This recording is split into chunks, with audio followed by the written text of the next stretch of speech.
This is empty. I'm so thirsty.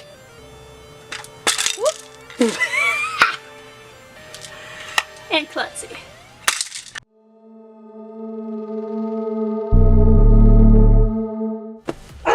Hey creepers! Welcome back! See what I did there, creepers? Keeping it creepy? No? I tried. So for today's tutorial, I decided that it was time to take it back to the basics. For those of you SFX artists who may be just getting their feet wet in the industry, this tutorial is for you. So I decided that I was going to teach you how to use the devil's handiwork itself. Scarwax. Which I hate. But I braved it for you because I love you, and it's only the second time I've ever used it, so you're welcome. Realistically, Scarwax isn't really good for the professional industry. Professional artists don't really use it because it's not durable, and it doesn't withstand heat, and it's sticky as crap, and I hate it. Yeah, so the professionals don't use it, so neither do I.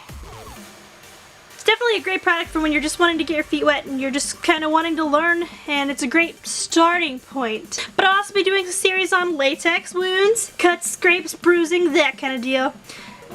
It's gonna be a series just for you guys because I was you once. So without further ado, let's show you how to slice your arm open. It's time to get our creep on. Let's go! So to start, we're gonna need a few supplies.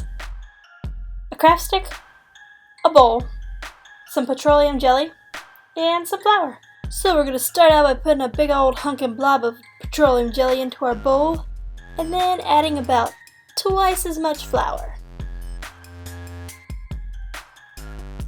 Without getting it everywhere. Good luck.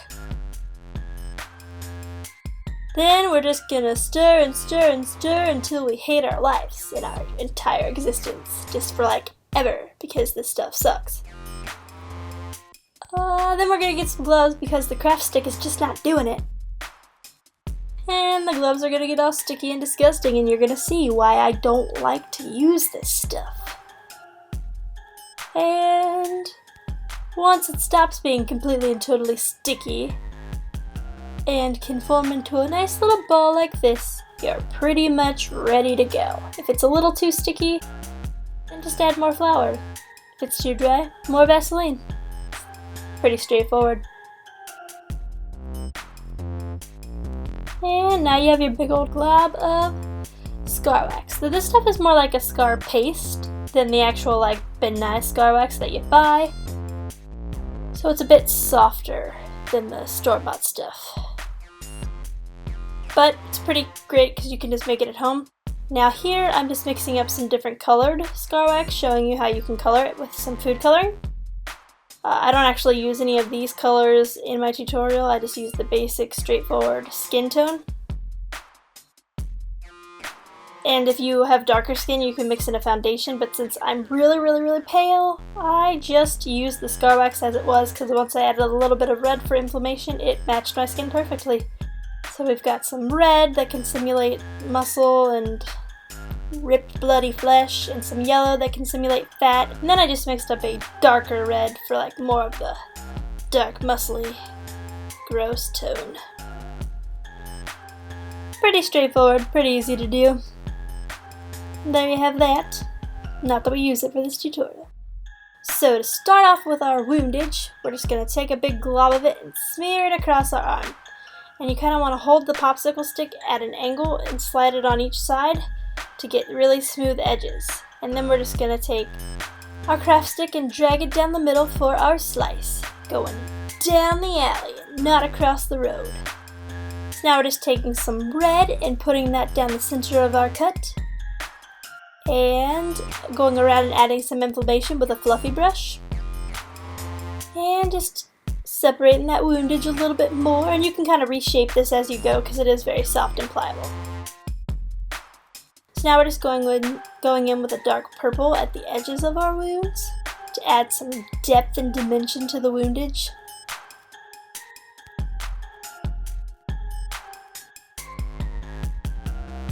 And now we've got some blood that we mixed with a little bit of water and dish soap.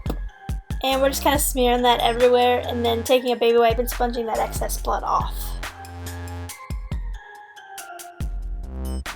Till it gets a pattern that we kind of like. Why would you do this to yourself? I asked myself this question a lot while I was doing this tutorial. Now we're just reopening that wound a little bit and adding some blood inside the cuttage. And patting the excess off again because it's just a building up and taking away process. And just like that, you have a sliced up arm. Pretty easy, pretty simple to do. Terrible, horrible, torturous process of making it and applying it and hating your life, but that's just me. So, hopefully your experience with Scarwax went much better than my previous experiences, and if it didn't, well, I tried to warn you. You have no one to blame but yourself. Make sure you like and subscribe, and don't forget to leave any comments you have below. See you later.